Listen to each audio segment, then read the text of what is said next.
qual é a medida do topo de bolo? Eu tenho alguma coisa que eu preciso saber a medida antes de fazer o topo de bolo? Sim, é o bolo. Eu preciso saber o diâmetro do bolo, o tamanho do bolo, para então eu saber o tamanho das peças. A primeira pergunta que vocês têm que perguntar ao cliente é qual o tamanho do bolo? Se for um topo de bolo somente com peças na parte de cima, vocês precisam saber apenas o diâmetro ou a medida da parte de cima do bolo. Agora, se o bolo tiver peças na parte de cima e peças na lateral, aí sim vocês vão precisar saber a altura do bolo. Primeiro ponto, o cliente encomendou um topo de bolo. A primeira pergunta que vocês têm que fazer: qual é o tamanho do bolo? Já pergunta tudo, né? Qual é o diâmetro do bolo, qual é a altura do bolo, porque aí, independente de ter peça na lateral ou não, vocês já ficam com a medida completa. Próximo ponto que eu vou definir é aquela peça que vai ter destaque, por exemplo, o nome. A maior parte dos topos de bolo,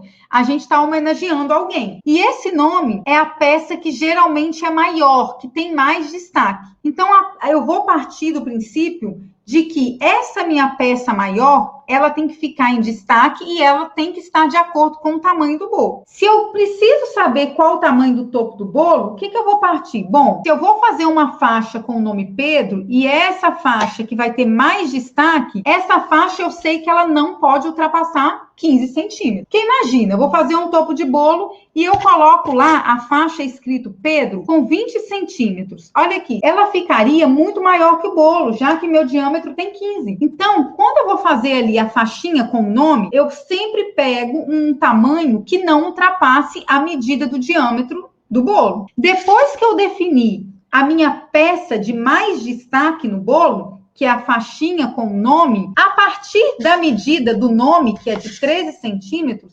aí sim eu vou definir o restante das peças.